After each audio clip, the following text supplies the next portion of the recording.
الأواخر من رمضان شدا ميزانه ويقظاله وأحيا الليل كله طلبا لليلة القدر التي هي خير من ألف شهر الله يولد ما يرمضان শেষ হতে তথা শেষ 10 দিন ঢোকার মতো আল্লাহ রাসূল দেরি করতেন না তাড়াতাড়ি আল্লাহ নবী আমিন সাল্লাল্লাহু আলাইহি ওয়াসাল্লাম লাইলাতুল কদর তালাশ করার জন্য ইতিকাফের প্রস্তুতি গ্রহণ করতেন সুবহানাল্লাহ কিসের প্রস্তুতি ইতিকাফের প্রস্তুতি ইতিকাফ যদি থাকেন উনি কেন থাকেন লাইলাতুল কদর তালাশ করার জন্য যে ব্যক্তি মসজিদের মধ্যে থাকবে ওই ব্যক্তি কমপক্ষে কোরআন তেলাওয়াত করতে হবে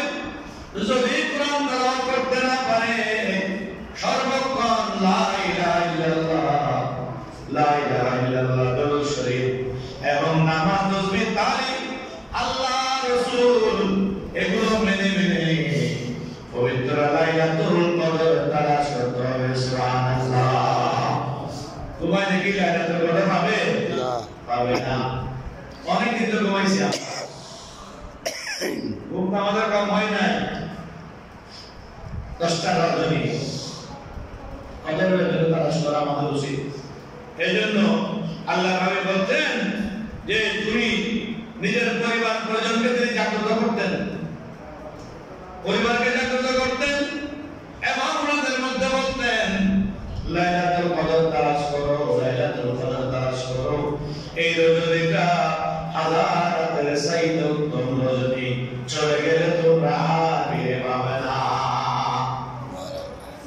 নিজের পরিবার পরিজনকে বলতেন তাহলে আমাদের কি করতে হবে পরিবার পরিজনকে কদর পর্যন্ত তালাশ করার জন্য বলতে হবে নামাজের জন্য বলতে হবে হজ যাকাতের জন্য বলতে হবে আবার হাদিসের মধ্যে আল্লাহ বেলায় বলছেন রুবিয়া নবী সাল্লাল্লাহু আলাইহি সাল্লাম ক্বালা ইন্না সালাতা ইমাদুদ্দিন ফামান আকামা ফাকাদ আকামাদ্দিন ওয়া মান তারাকাহা ফাকাদ নাদামাদ্দিন আল্লাহ বলছেন যে ব্যক্তি নামাজ কায়েম করলো নামাজ প্রতিষ্ঠা করলো নিজে নামাজ পড়লো আরেকজনকে নামাজি বানাইলো আরেকজনকে নামাজ পড়তে ওয়ালা বানাইলো তাহলে সে অবশ্যই দ্বীনকে জিন্দা করলো সুবহানাল্লাহ ওয়া মান তারাকা ফাকাদ আদামাদ্দিন এবং যে ব্যক্তি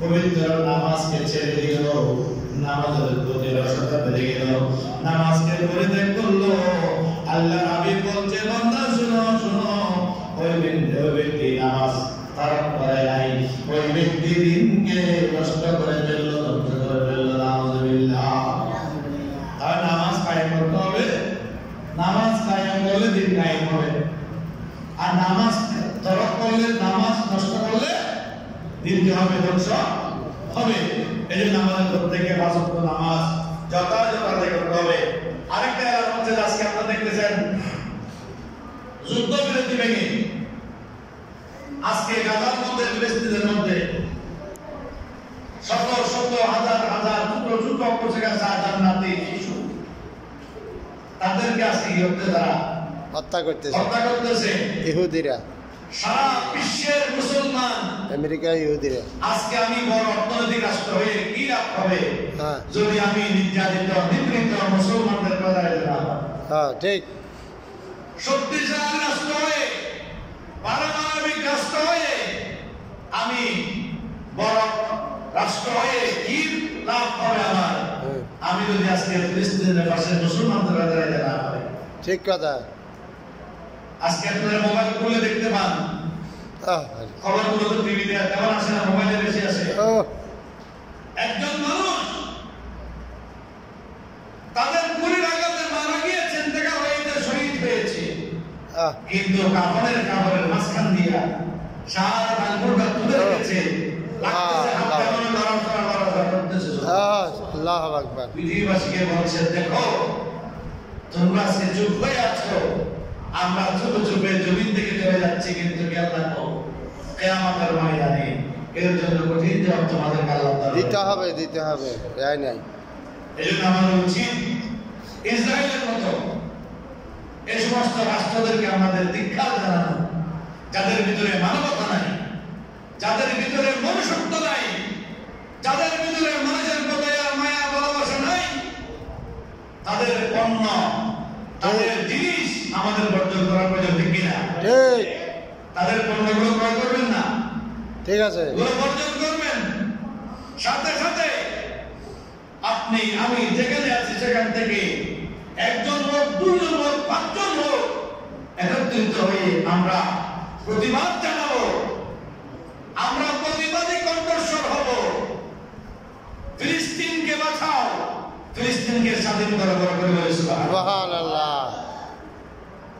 আল্লাহ হাবিব সাল্লাল্লাহু আলাইহি সাল্লাম ইহুদি নাসারা যেভাবে মুসলমানদের উপর আক্রমণ করছে, আল্লাহর হাবিব সাল্লাল্লাহু ভবিষ্যৎবাণী করেছেন আক্রমণ তখন করবে, মুসলমান তখন মার খাবে যখন মুসলমানদের বিরুদ্ধে দ্বিধা হয়ে যাবে, ঠিক দ্বিমত পোষণ হয়ে যাবে।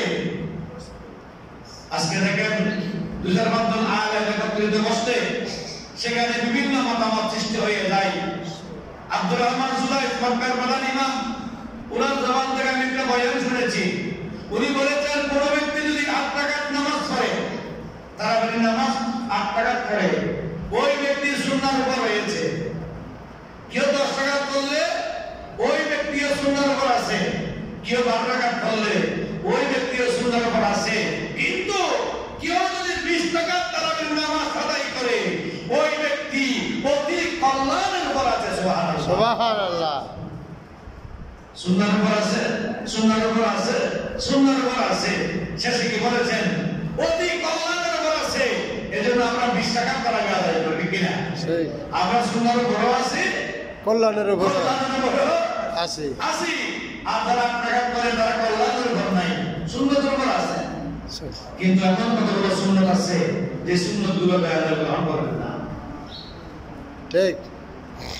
একজন মানুষের দাড়ি মনে করেন একবারে কোমর পর্যন্ত লম্বা, এতটুকু দাড়ি রাখা কি সুন্নাত? দাড়ি রাখা সুন্নাত, কিন্তু এতটুকু দাড়ি রাখা সুন্নাত? প্রস্রাব করতে বসলে সম্ভাবনা আছে না নাই? আছে। দাড়ি রেখেছে সুন্নাত মোতাবেক, প্রভিও দিয়েছে সুন্নাত মোতাবেক, কিন্তু সে বেশ্যখানে প্রবেশ করেছে। এরকম সুন্নাত কি নবী গ্রহণ করবেন? নাউজুবিল্লাহ। যে সুন্নাতগুলো সুন্দর, সুন্নাত মানে সুন্দর, যেগুলো সুচারু, সুন্দর, পরিপাটি, এই সমস্ত সুন্নাতগুলো আমরা গ্রহণ করে সুবহানাল্লাহ। অতএব আমরা দ্বিধামত করব না, বিরক্তি করব না। নবীকে দাঁড়িয়ে সালাম দেওয়া যায়, কেউ যদি দাঁড়াইতে না পারে, অলসতা লাগে, সে বসে দিল, তার মধ্যে সে কি হয়েছে? আদায় হয়েছে। আমার দেখতে যদি খারাপ লাগে, তাকে কিছু বলার সুযোগ নাই, ঠিক। কারণ সেখানে ফেতনা সৃষ্টি হয়ে যাবে, ফেতনা হবে, কথা লম্বা হয়ে যাবে। এজন্য তার সাথে কোনো যত্ন করার প্রয়োজন না। আমার ইচ্ছা হয় না বসে নিতে, আমি রাসূলকে দাঁড়িয়ে সালাম দিব। ওই যে ব্যক্তি বসে আছে, সে আমাকে বলতে পারবে না তুমি দাঁড়িয়ে সালাম দিলে কেন? ঠিক। আজকে আমরা দেখতেছি, আমি ওই দেখলাম সারসিনা দরবারের মধ্যে মাহফিলের শেষ দিনে সারসিনা হাফিজ সাহেবের ছেলের সাথে দেশের সুনামধন্য একজন আলেমের ছেলে দাঁড়িয়ে দাঁড়িয়ে ইয়া নবী সালাম আলাইকা বলতেছেন, বরকত করুন সুবহানাল্লাহ। যারা এটি করবে মিলাদ ক্যাম্পকে বেদাত করতে, শিরিক করতে, এরকম ব্যক্তি গিয়েও সারসিনা দরবারের মধ্যে কি করতেছেন? দাঁড়িয়ে দাঁড়িয়ে সালাম দিতেছেন। অতএব সেটা যায়, সেটা কি যায়? দাঁড়িয়ে যদি না হতো সে তো সেখানে যাইতো না। হ্যাঁ, ঠিক। আর যদি রাজনৈতিক কোনো উদ্দেশ্য, হাজির উদ্দেশ্যে যায়, সেটা ভিন্ন কথা। কিন্তু নবীর সালাম সালাম জায়েজ, জায়েজ, জায়েজ। এজন্য আজকে সারা পৃথিবীর জমিনে নবীর দুরূদ সালাম কি হয়েছে? বেশি বেশি হয়ে যাবে। আল্লাহ বুঝার তৌফিক দিন করে বলে আমিন। এবং নামাজের ঘরে ফিলিস্তিনি মুসলমানদের জন্য সকালে দোয়া করবেন, আল্লাহ যেন অতি তাড়াতাড়ি তাদের উপর আল্লাহ যেন এই জুলুম, যারা নির্যাতন নিপীড়ন করতেছে, আল্লাহ যেন তাদেরকে আল্লাহ ধ্বংস করে ফিলিস্তিনকে একটি নির্যাতিত, নিপীড়িত, মুক্ত একটি সারাদিন উপকরণে আল্লাহ যেন আমাদের প্রত্যেকের চোখের সামনে তুলে দেন। সকলে বলে আমিন। আলহামদুলিল্লাহ ওয়া আলহামদুলিল্লাহ আমিন। আসসালামু আলাইকুম ওয়া রাহমাতুল্লাহি ওয়া বারাকাতুহু।